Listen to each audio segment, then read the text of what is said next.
चलिए पहाड़ प्रभात की शुरुआत करेंगे जोशीमठ की खबर के साथ। तो देखिए जोशीमठ में अब भी खतरा लगातार बना हुआ है। घरों में दरारें रुकने का नाम नहीं ले रही और अभी भी खतरे की जद में 849 भवन है। ज्यादा दरारों को भरने का काम भी शुरू हो गया है और नया जोशीमठ बसाने की तैयारियां तेज हो गई है। अब तक 227 परिवारों का विस्थापन हो चुका है और इसी के साथ साथ पशुओं के लिए काऊ शेड तैयार हो रहे हैं। मलारी माउंट व्यू होटल पर एक्शन भी जारी है और इसी के साथ साथ hotel comment snow crest hotel भी खतरे की जद में आने लगे हैं।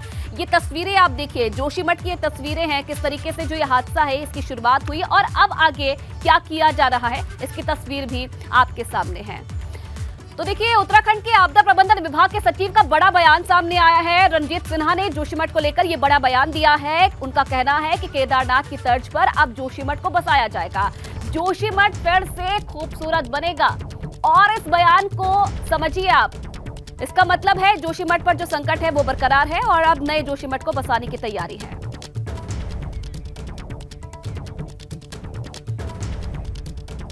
तो एक लाइन में ये है कि जोशीमठ को टुगेदर साथ में मिलके और अच्छा बनाएंगे, ये तो पक्का है। जोशीमठ का पुनर्निर्माण करेंगे, जैसे हमने केदारनाथ का जिस तरह से पुनर्निर्माण किया है उसी तर्ज पे हम जोशीमठ का भी पुनर्निर्माण करेंगे और अच्छा बनाएंगे।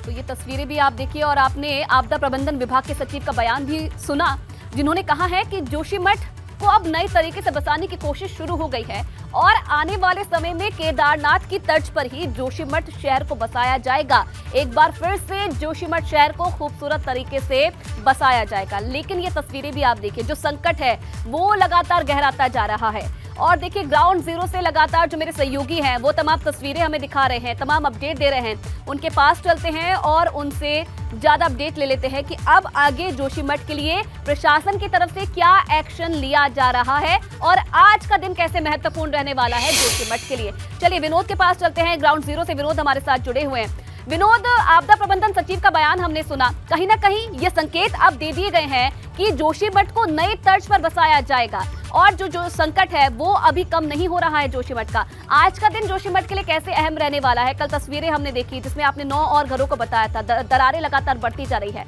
आज का दिन कैसे अहम रहने वाला है? आयुषी, देखिए जोशीमठ पर अभी संकट मंडरा रहा है और दिन प्रतिदिन जो नए भवन है, नए घर है, उनमें दरार बढ़ने का सिलसिला जारी है। और जिस तरीके से आपदा प्रबंधन सचिव की ओर से ये बयान सामने आया है कि जो केदार घाटी को जिस तरीके से बसाया गया था उसी के आधार पर जोशीमठ को संवारने का काम होगा। यानी अभी संकट बना हुआ है और नए घर हो, नए होटल हो, नए भवन हो, उनमें लगातार दरार बढ़ने का सिलसिला जारी है। क्योंकि अब दिक्कतें ये भी है और आगामी 2 दिनों में मौसम का मिजाज भी यहाँ पर बिगड़ सकता है, क्योंकि अभी इस जोशीमठ के आसपास घने बादल यहाँ पर आ गए हैं। हल्की धूप जरूर है लेकिन बिल्कुल मौसम बदल चुका है और जो मौसम विभाग के जो जानकारी मिल रही है कि 2 दिनों बाद में बारिश और बर्फबारी जोशीमठ के आसपास के इलाकों में हो सकती है, तो आने वाले दिनों में और मुसीबत बढ़ सकती है। मलारी इन और माउंट व्यू को तोड़ने का क्रम जारी है। आज करीब 7वां दिन है और 7वें दिन जिस तरीके से आज भी मजदूरों की बड़ी संख्या के वजह के द्वारा इन होटलों को तोड़ा जा रहा है। लेकिन ये 2 होटल ऐसे हैं जिनको लंबे समय से तोड़ा जा रहा है। लेकिन एक चुनौती सरकार और प्रशासन के सामने दूसरी भी है, क्योंकि 2 होटल आपस में इसी तरीके से टकरा गए हैं और धामी सरकार ने एक बड़ा फैसला ये लिया है कि जो नए भवन है, नए होटल है या जिनमें दरार बढ़ रही है, जिससे खतरा हो सकता है, उनको तोड़ने के निर्देश यहाँ पर सरकार ने दिए हैं। जिसके चलते अब जो जोशीमठ होगा, जिसको संवारने का काम अब सरकार का होगा। यानी जब केदार घाटी बिल्कुल तबाह हो गई थी तो उसके बाद में केदार घाटी को अच्छी तरीके से संवारा गया था और केदार घाटी बिल्कुल अब बहुत सुंदर तरीके से सरकार ने उसको संवारा है। उसी के तर्ज पर जोशीमठ को भी संवारा जाएगा। आप देख पा रहे हैं कि बहुत ही खूबसूरत ये शहर का नज़ारा है और पहाड़ियों पर ये शहर बसा हुआ है। लेकिन जिस तरीके से दरार बढ़ने का सिलसिला इस शहर में जारी है, उससे साफ संकेत है कि खतरा अभी टला नहीं है।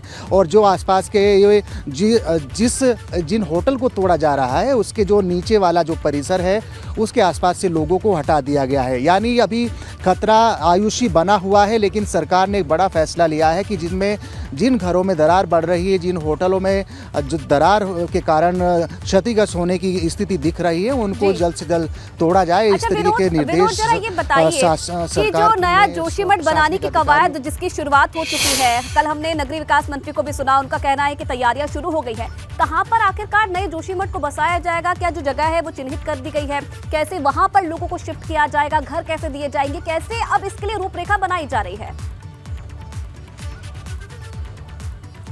आयुषी देखिए, इस बारे में तो कहना जल्दबाजी होगा कि कौन सी जगह पर जोशीमठ को बसाया जाएगा, लेकिन सरकार इसके लिए ब्लूप्रिंट तैयार कर रही है। लेकिन उससे पहले चुनौती सरकार के सामने ये है कि आखिरकार जो मकानों में दरार बढ़ रही है उनको ध्वस्त किया जाए, और जो विस्थापन होने वाले लोग हैं, यानी जिनको विस्थापित अलग अलग क्षेत्रों में कर दिया गया है, उनके लिए परमानेंट व्यवस्था सरकार क्या करेगी। अभी हालांकि चाहे नगरपालिका के भवन हो, होटल हो, या तमाम अलग अलग घरों में आखिरकार कब तक सरकार उन लोगों को रख सकती है, क्योंकि ऐसी स्थिति भी दिख रही है कि लंबे समय से अपने घर को छोड़कर जब लोग भवनों में रह रहे हैं, होटल में रह रहे हैं, तो दिक्कतें उनके सामने हो रही है।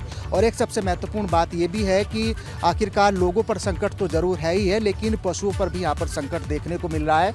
और आयुषी सबसे महत्वपूर्ण बात यह है कि अभी 2 दिन पहले एबीपी गंगा ने प्रमुखता से इस खबर को दिखाया था कि पशुओं पर भी भारी संकट है। यानी मालिक होटल में रह रहे हैं, अलग अलग घरों में रह रहे हैं, लेकिन पशुओं को देखने वाला कोई नहीं है। इसका संज्ञान लेकर धामी सरकार ने ये बड़ा फैसला लिया है कि जो प्री फैब्रिकेटेड काऊ शेड है उनको बनाने की तैयारी यहाँ पर शुरू कर दी है। कल भी पशुपालन सचिव वीवीआरसी पुरुषोत्तम ने पूरे इलाके में जायजा लिया है, और जो अलग अलग क्षेत्रों में जो पशु हैं, जिसमें गाय हैं, भैंस है, या तमाम अन्य प्रकार के बेजुबान जानवर हैं, उनको शेड में रखा जाएगा। चलिए, बिल्कुल संकट कहीं ना कहीं हम भी यही उम्मीद करते हैं कि आने वाले समय में जोशीमठ के लिए और भी कड़े कदम उठाए जाए। बहुत धन्यवाद आपका। चलिए आगे बढ़ेंगे तो उत्तराखंड में साल 2015 और 16 में हुए दारोगा भर्ती घोटाले में अब उत्तराखंड पुलिस के 20 दारोगाओं को सस्पेंड कर दिया गया है।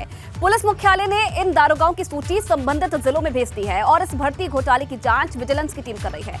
दारोगाओं के शैक्षणिक प्रमाण पत्रों की भी जांच हो रही है, और ये कार्रवाई पुलिस महानिदेशक अशोक कुमार के आदेश के तहत की गई है। आदेश में ये भी कहा गया है कि जब तक इस मामले की पूरी जांच नहीं हो जाती है, तब तक ये संदिग्ध 20 दारोगा निलंबित ही रहेंगे। तो विजिलेंस की तरफ से जांच की जा रही है, लेकिन ये बड़ा फैसला भी अब लिया गया है कि जब तक जांच पूरी नहीं होती है, जो 20 दारोगा जिनकी कहीं ना कहीं पूरे मामले में संलिप्तता पाई गई है, वो सस्पेंड रहेंगे। और चलिए रवि फिलहाल इस खबर पर और ज्यादा जानकारी के लिए हमारे साथ जुड़े हैं। रवि, जांच कहां तक पहुंची है, और जो ये 20 दारोगाओं को सस्पेंड रखने का मामला है, इनमें किन किन के नाम शामिल हैं? बिल्कुल आशी, देखिए अगर बात करें तो 2015 में जो दारोगा की सीधी भर्ती हुई थी उसमें 340 पद थे, और ऐसे इसके बाद जब 2022 मई में स्नातक स्तरीय परीक्षा जब उत्तराखंड अधीनस्थ सेवा चयन आयोग की गड़बड़ी का मामला सामने आया, तो उसी वक्त ये बात पता चली कि 2015 में दारोगा भर्ती में भी गड़बड़ियाँ हुई थी। इसके बाद ये जाँच शुरू हुई, जाँच पुलिस से जुड़ी हुई थी तो विजिलेंस को दी गई। विजिलेंस ने अपनी जाँच को आगे बढ़ाया, और जो पहले फेज में अगर देखें तो 20 दारोगाओं के नाम जो है संदिग्ध आए हैं, और यही वजह है कि उनका ड्यूटी में रहते हुए वो काम को प्रभावित ना करें, इस जांच को प्रभावित ना करें। सीधे तौर पर इन 20 दारोगाओं को निलंबित कर दिया गया है, और इसमें सबसे ज़्यादा अगर बात की जाए तो 7 दारोगा उधम सिंह नगर से हैं, उसके बाद 5 देहरादून, 2 नैनीताल और अन्य जिलों से एक एक दारोगा इसमें शामिल है। इन 20 दारोगाओं को तत्काल प्रभाव से निलंबन के आदेश जारी हो गए हैं, और उसके बाद ही आगे की कार्रवाई जो है विजिलेंस की जारी रहेगी। अभी माना जा रहा है कि इस फेरिस्त में और नाम भी शामिल हो सकते हैं।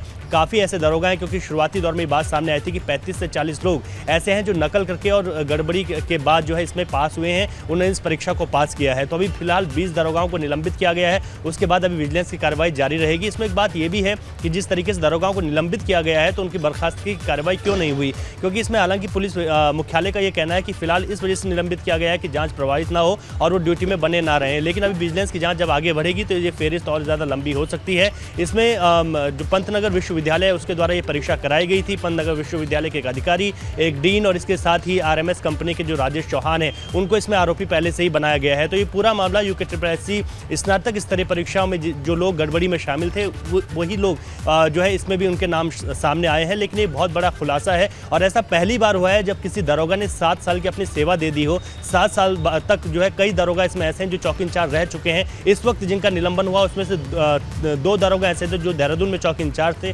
उनको इस वक्त निलंबित किया गया है। तो ऐसे में 7 साल बाद ये बड़ी कार्रवाई हुई है, लेकिन अभी इसमें देखने वाली बात ऐसी ये है कि इसमें कौन कौन से और नाम सामने आते हैं। और चलिए सबसे बड़ी बिल्कुल रवि, अब बात ये देखने भी वाली बात है कि जो 7 जांच सालों की आंच है वो तक कहां ये तक पहुंचती है और दारोगा किन बड़े अधिकारियों तक पहुंचती है, इस पर भी नजर बना के रखिएगा। बहुत धन्यवाद आपका तमाम जानकारी के